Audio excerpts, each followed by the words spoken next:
Young and restless next week. Damien's death shocks, Kane cornered, Chance digs deep. So, by the end of this week on Young and the Restless, Kane is really losing it because he wants to be with Lily Winters, Crystal Khalil. She keeps rejecting him, and then even worse, Damien, his former employee, winds up in bed with Lily. She is moving on without Kane. He doesn't stand a chance with her. He never did. But then everything's going to shift. YandR spoilers. The necklace and a moment of sorrow. So, after Lily kissed Damien again in front of her ex-husband Kane, that seemed to kind of break something inside of him. Lily took Damien off to her train car, slid into the sheets with him, and Kane pulled this necklace out of his shirt. And I saw some people on Soap social media asking what's the significance of the necklace he had. It's not the chain, it's what was on it. After watching Lily leave with Damien, Kane pulled out a chain and it had his wedding band on it. They showed it just for kind of a brief second, and some of the screenshots and pictures is not terribly clear, but it is distinctly a wedding band. The band he wore back when he was married to Lily. So, it was kind of like Kane was just having this little moment of sorrow, and then the implication is that he completely snaps in jealousy because then next week things take a turn. Did Kane poison Damien? Unraveling the YandR murder mystery. Damien and Kane run into each other in the maze. They are having a drink, and Damien asks Kane if he's trying to poison him because he's jealous about Lily. Kane reassures Damien and says, "No, we're both drinking the same stuff." And then Kane says, No, 'cause I'd be poisoning us both." Then Damien seems to have some sort of reaction to what he drank. And it looks like he's maybe losing consciousness. Kane's like, "What's going on?" At a glance, it does look like he poisoned Damien while the two men were alone in a fit of jealousy over Lily. But there's a few things to consider. 1, Damien's not really dead. This is just one of those cleverly edited promos and he's fine and somebody else is killed. So 2, the poison or whatever it is was meant for Kane, not for Damien. That's another thing to consider. If you remember, Kane brought Chance there because he said somebody's trying to kill him. And since Kane told Damien they were drinking the same thing, the poison, if indeed someone is poisoned right there, might have been in the glass, not in the liquid. Maybe Kane just happened to grab the non-poison glass and Damien grabbed the one that was actually meant for Kane. Of course, if it is Damien that dies, it looks bad because he just slept with Lily and everybody knows that Kane wants Lily back. But the fact that Kane brought Chance there because of a potential death threat calls everything into question. Young and the Restless spoilers. The Newmans' knowledge and a plan B, exploring Kane's motives. I do have to mention, Damien might not be dead for a couple of reasons. Now that Kane knows that the Newmans know that he left and went to Genoa City and was buying up real estate properties, and he has a minion there. And of course, Kane knows all this because Phyllis Summers, Michelle Stafford, told him. The Newmans know that could be the big motivation for what's turning into a murder mystery next week. So Kane might have already had this as like a plan B or a plan C in his back pocket to buy more time to keep everyone trapped there at the chateau while he's got Holden Novak, Nathan Owens, doing his dirty work back in their hometown. It's not for nothing that Chance is there and that Kane brought him. It all feels like a big setup. He's supposed to be this master manipulator and all this. So, you have to think a little deeper and wonder if the YandR writers are being, clever with these edits on the promos and things like that. Young and the Restless spoilers. Chance's investigation and Kane's scheme. A convenient setup? So, Chance is starting up a full-blown murder investigation next week, which means nobody at the chateau can leave. So, that feels pretty convenient for Kane, right? We'll see if it is or not, but that's what it feels like. What's crazy about this also is that Chance has no jurisdiction in France be investigating anything. He is a Genoa City cop. Nobody in France has to listen to him or stay there to be questioned by him. But this is what we've got. So if this is some sort of scheme by Kane to keep his unwilling guest there longer, a couple of things could happen. The promo's misleading and somebody else has died or Damien appears to have died, but he's not dead, And it could be that Kane gave Damien something to knock him out. Has his henchmen Carter and Amanda Sinclair, Miss Hale Morgan, stash him somewhere? Maybe he is going to blackmail Damien to stay quiet and play dead. Kane might have some sort of leverage he can hold over Damien. Some sketchy business thing from his past when he was Dumas. Maybe Kane has access to some special cancer treatment that would be some kind of big help to Damien's mom. Amy Lewis, Valerie Pettiford, tells him, play dead for a week and I'll get you this experimental treatment or something. Kane's dad, Colin, was sick and died not too long ago, so Kane may have built up some medical connections. I think Damian could be talked into playing dead for a week or so, but we'll see how it goes. We'll know when the full roster of our spoilers is out next week. It would kind of suck for Lily to finally get a new man in her life, and in her bed, and then he dies right after they do the deed. That'd be terrible. Peeping through the bushes. Who's watching Kane and Damian? Also, next week when Kane's with Damian, and the other man appears to have some reaction to whatever he drank, somebody is watching Kane with Damian. They're nearby. They're peeping through the bushes at the hedge maze. And again, this could be contrived. It may be Nick Newman, Joshua Morrow, because next week he's having this confrontation scene with Phyllis. And Nick's telling Phyllis, stop with all the stall tactics. And she's asking what he saw. So maybe Nick was peeping at them. Maybe Kane wanted them to be peeped at. I mean, he's controlling everything and he has cameras everywhere. Agatha Christie style. Chance gathers the suspects. So later on, Chance gathers everybody in the train car, murder mystery style, Agatha Christie style, and Lily asks if Chance is calling this a murder, and he says, yeah, that's what they're looking at. But Lily at the same time doesn't look like she's distraught, like her new lover just died. That's why I'm kind of like weird, So, at the back of my mind, I'm also wondering if Damian's fine and somebody else is dead, and they just didn't show him in the promo because in the promo, I also don't think I saw Victor Newman, Eric Braeden, and some others. So, could be somebody disposable like Carter, the guy who's Kane's assistant. And again, we'll know more when we get the full roster of weekly YandR spoilers. I like Damian. I hope he's not pushing up daisies at the chateau next week. Chance tells the assembled guests that he's going to talk to everybody privately about where they were, what they were doing over the last hour. That appalls Abby Newman, Melissa Ordway, who's asking her ex-husband, Chance, if he's going to interrogate them. Devin Hamilton, Brighton James, starts complaining that they're all basically suspects in a murder investigation. The halls of Genoa City are about to be shaken to their very core next week, as The Young and the Restless prepares a whirlwind of drama that will leave fans both heartbroken and on the edge of their seats. In a week packed with shocking revelations, emotional breakdowns, and intense confrontations, 3 major storylines are poised to dominate. Damian's sudden death, Kane being pushed to the edge, and Chance digging deeper into secrets that could change everything. Here's a sneak peek at what viewers can expect. And trust us, nothing will be as it seems. Damian's tragic death rocks Genoa City. The week begins with an emotional gut punch as Damian, whose presence has long been a source of tension and mystery, meets a sudden and shocking end. While the circumstances of his death are initially unclear, the ripple effects will be felt immediately. From the moment the news hits, shockwaves will reverberate through the lives of everyone who crossed paths with Damian. For those who knew Damian, the reaction will be visceral. Some will be mourning the loss of a friend or ally, while others may be grappling with guilt or relief, depending on their complicated history with him. However, this isn't just a death, it's a catalyst for chaos.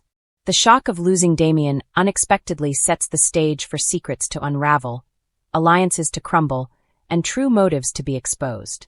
Fans can expect tearful confrontations, heated arguments, and moments of introspection as characters struggle to process the sudden void left behind. One thing is certain, Damian's death is not just a tragic event, it's the spark that ignites a domino effect of drama that will shake Genoa City to its foundations. Kane finds himself cornered. As Damian's death reverberates, Kane Ashby finds himself under immense pressure.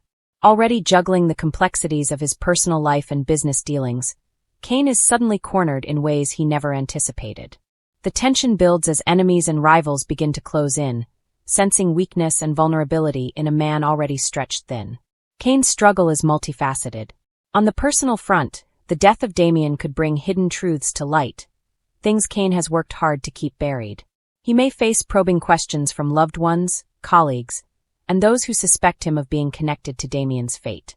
Each interaction adds layers of stress and suspicion, testing Kane's resilience and forcing him to confront moral and ethical dilemmas he may have long avoided.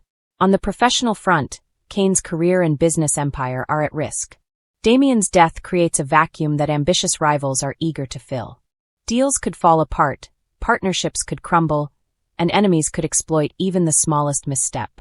Kane's typically confident demeanor may crack as he finds himself backed into a corner, forced to strategize quickly or face devastating consequences. Fans will be on the edge of their seats as Kane navigates this minefield.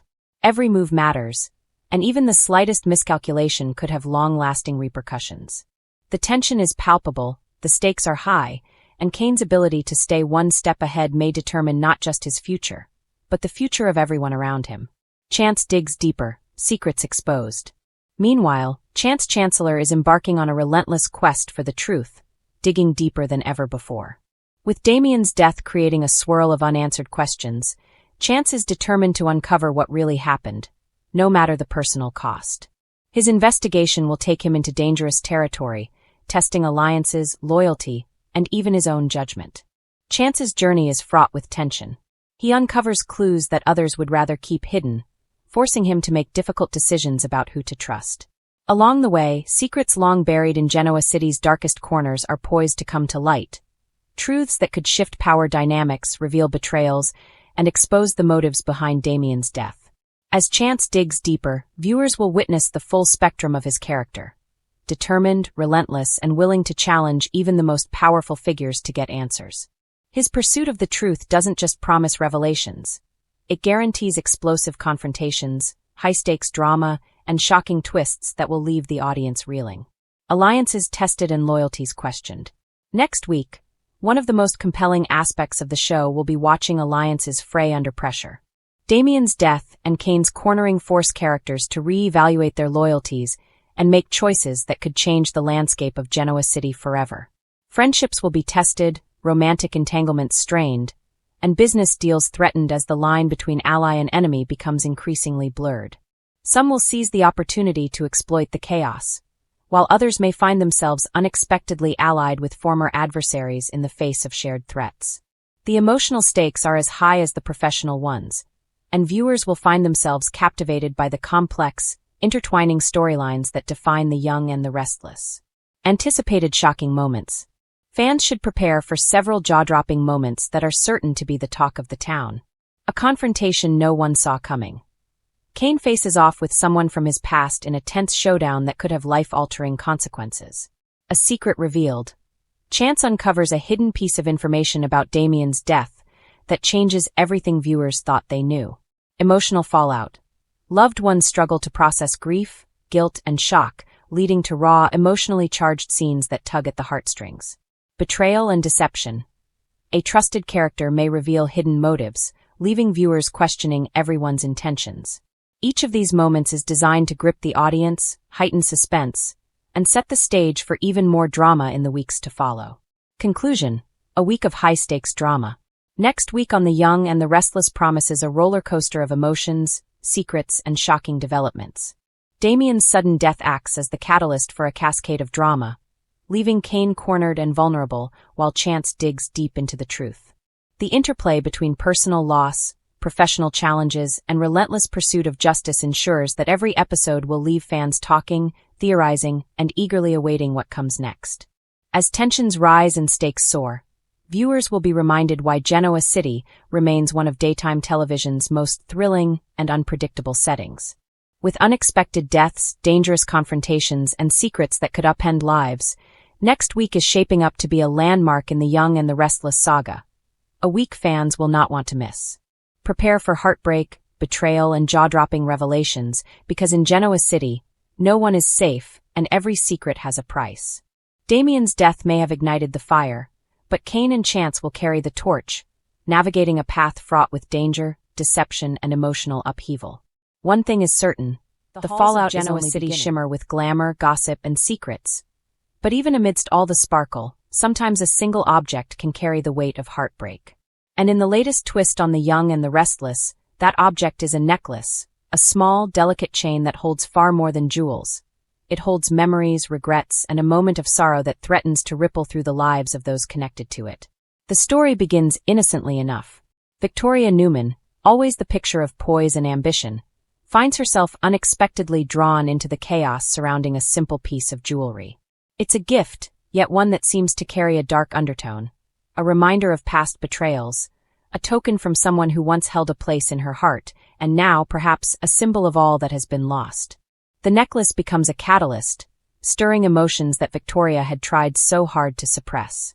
It was Nick who first noticed it, perched delicately on the dresser in Victoria's bedroom. He knew immediately that it wasn't just any necklace. There was a story here, one that needed unraveling. and Nick, being ever the protector, felt a pang of worry. The necklace, after all, is tied to a past filled with love, passion, and yes, heartbreak. As viewers of YandR know, in Genoa City, even the smallest mementos can ignite monumental drama. Victoria, on her part, struggles with the conflicting emotions that this tiny object evokes. Memories flood back, late nights, whispered promises, laughter shared in moments of bliss that now seem impossibly distant. And yet, the necklace is not just a relic of happier times. It is a reminder of choices made, of betrayals endured, and of the heavy cost of ambition and pride. She sits quietly, staring at it, trying to summon the courage to either let go or confront the past head-on. Meanwhile, across town, Phyllis Summers cannot help but notice the shift in Victoria's demeanor. Always perceptive, always keen to sense the undercurrents of human emotion, Phyllis begins to piece together the story behind the necklace. Could it be connected to Adam? Could it involve Billy? Or is there yet another hidden chapter? One that even the closest observers have yet to uncover? Phyllis's curiosity isn't just nosiness. It's a survival instinct honed over decades of navigating Genoa City's treacherous waters. The necklace's story unfolds slowly, teasing viewers with hints and whispers, each fragment more tantalizing than the last. It becomes clear that the chain once belonged to someone dear to Victoria, someone who now exists only in memory or in regret. A man who held her heart, and perhaps shattered it. And in true YandR fashion, this object becomes more than a piece of jewelry. It becomes a mirror, reflecting the sorrow, the longing, and the vulnerability that even the most confident Newman cannot hide. At the Newman estate, emotions run high. Victoria finds herself alone in the grand, echoing halls, clutching the necklace like a lifeline. There is no dramatic confrontation yet, no shouting matches or tears thrown across the room.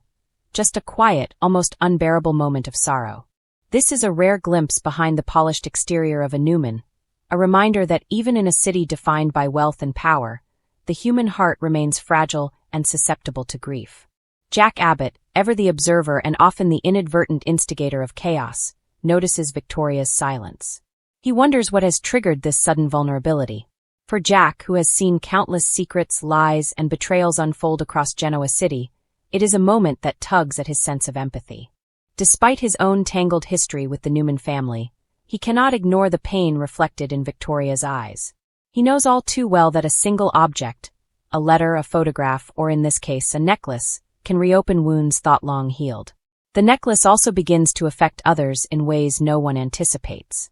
Billy Abbott, usually preoccupied with his own ambitions and romantic entanglements, senses a shift in Victoria.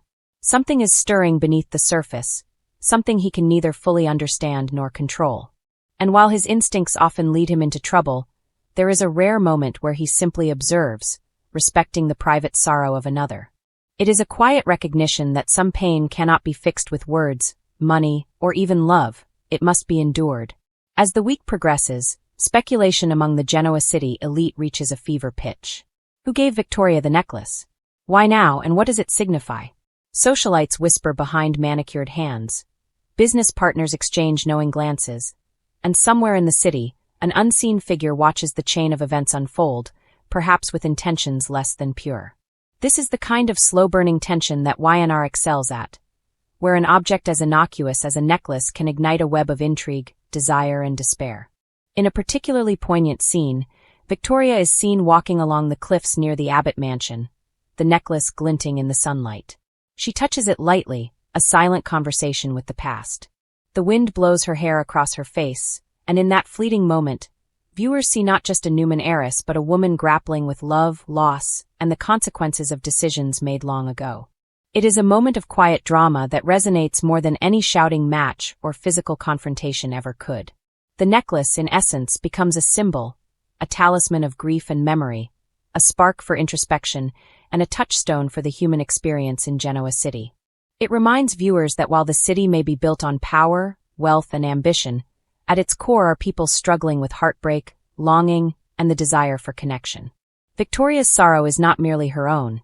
It is a universal experience, mirrored in every whispered conversation, every stolen glance, and every fragile moment that unfolds on the young and the restless.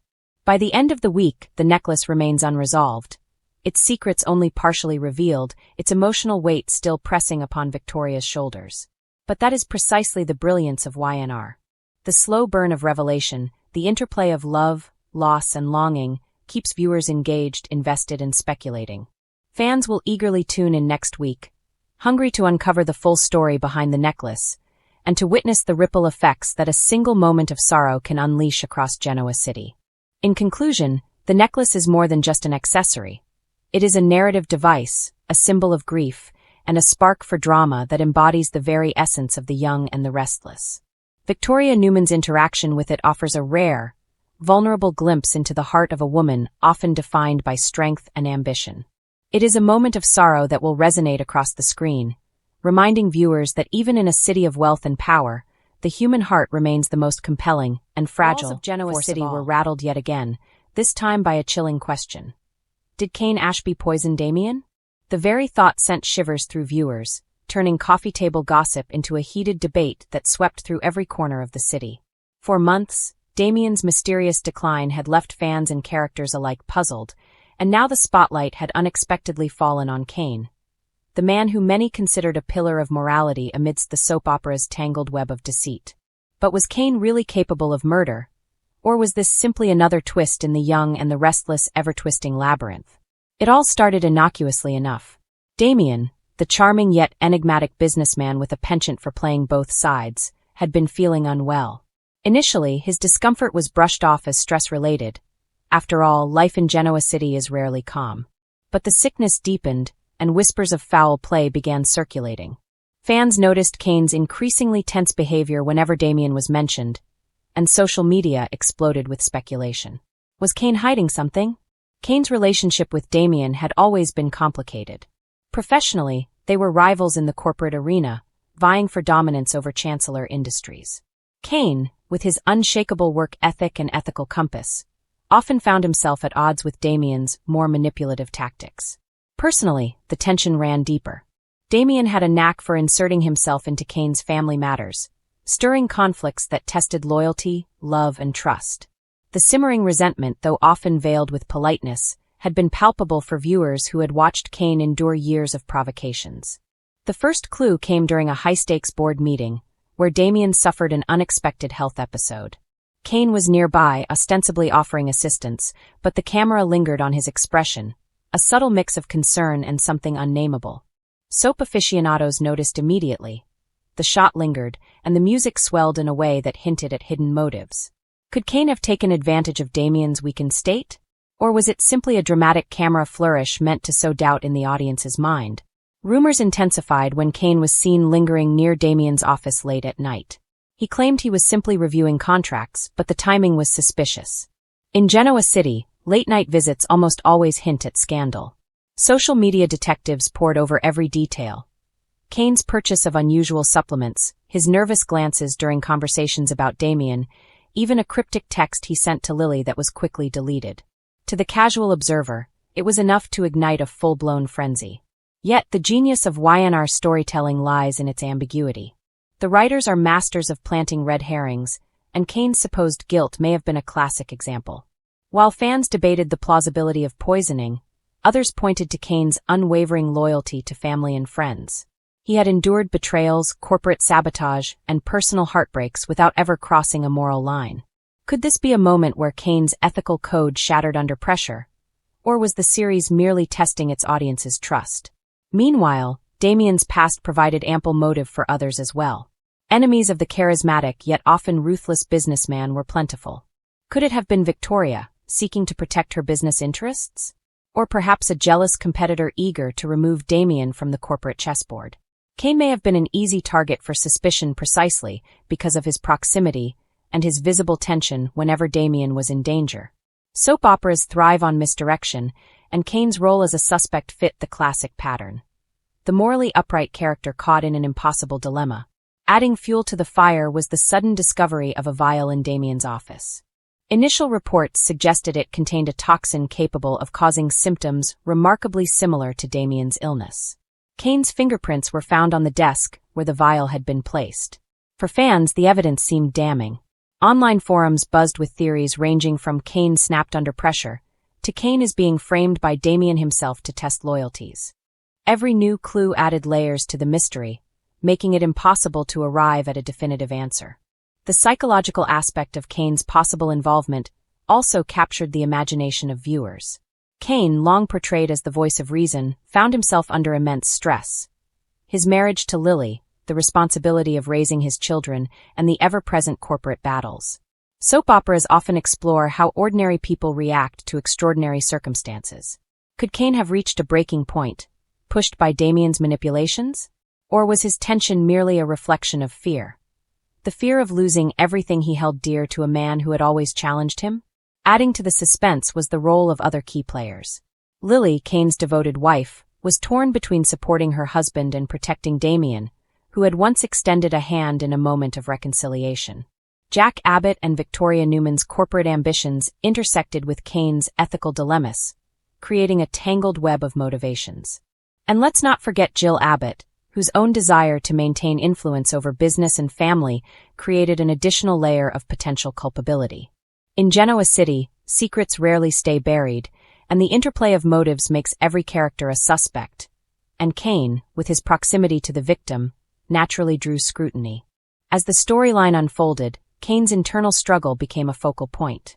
Viewers saw him agonize over Damien's condition, balancing professional obligations with moral responsibility. Soap writers brilliantly blurred the lines between suspicion and innocence, forcing audiences to confront uncomfortable questions. Is Kane capable of murder to protect his family? Or is he simply a pawn in a game far larger than himself? The ambiguity is what keeps viewers glued to the screen, questioning loyalties and re-examining past interactions for hidden clues. Ultimately, the answer remains tantalizingly elusive. Did Kane poison Damien? The show's genius lies in leaving the question open just long enough to provoke heated debates, social media threads, and water-cooler conversations. Kane's moral compass, combined with his visible vulnerability, makes him both an unlikely culprit and a perfect suspect. In a soap opera where betrayal, love, and ambition intersect in unpredictable ways, Kane's involvement, or lack thereof, becomes a mirror for the audience's own judgment, forcing fans to weigh evidence, motive, and emotion against years of character development. As the next episodes air, viewers can expect shocking twists, confessions, and reversals. Perhaps the truth will be revealed in a dramatic courtroom scene, or maybe Damien's mysterious ailment has an even more convoluted explanation. One thing is certain: Kane Ashby has cemented himself as the centerpiece of one of Genoa City's most gripping murder mysteries, proving that even the most upright characters can be questioned when stakes are high and motives are murky.